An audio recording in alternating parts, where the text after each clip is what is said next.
Hello and welcome to This Week in Privacy. My name is Alexis Katsifidis and here are your regulatory highlights for this week.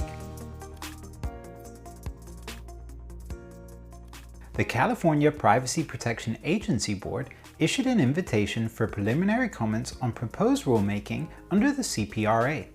The invitation calls on the public to submit comments related to any area on which the CPPA Board has authority to adopt rules, and highlights certain areas for comment, including processing that presents a significant risk to consumers' privacy or security, cybersecurity audits and risk assessments performed by businesses, matters of automated decision-making, audits performed by the CPPA Board, matters relating to consumer rights, and definitions and categories of information and activities. Comments must be submitted by the 8th of November.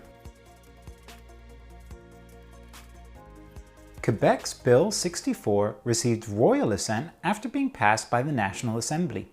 Bill 64 introduces a new enforcement regime as well as a private right of action. Some of the provisions introduced under Bill 64 will come into force in 2 years. However, other requirements will come into force in 1 year, including in relation to privacy officers, the obligation to report a confidentiality incident, the exception for disclosure of personal information in the course of a commercial transaction, and the exception to disclosure of personal information for study or research purposes.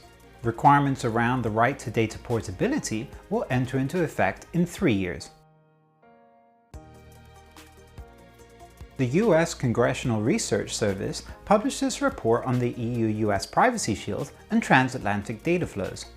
The report discusses and provides background on the differences in US and EU data privacy regimes, the development of the Privacy Shield, the prospects for an enhanced successor, and the implications for US interests.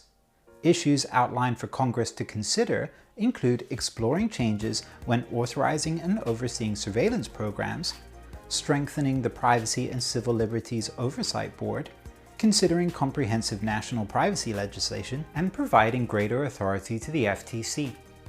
That's all for This Week in Privacy. Thanks again for watching, and I'll see you next week.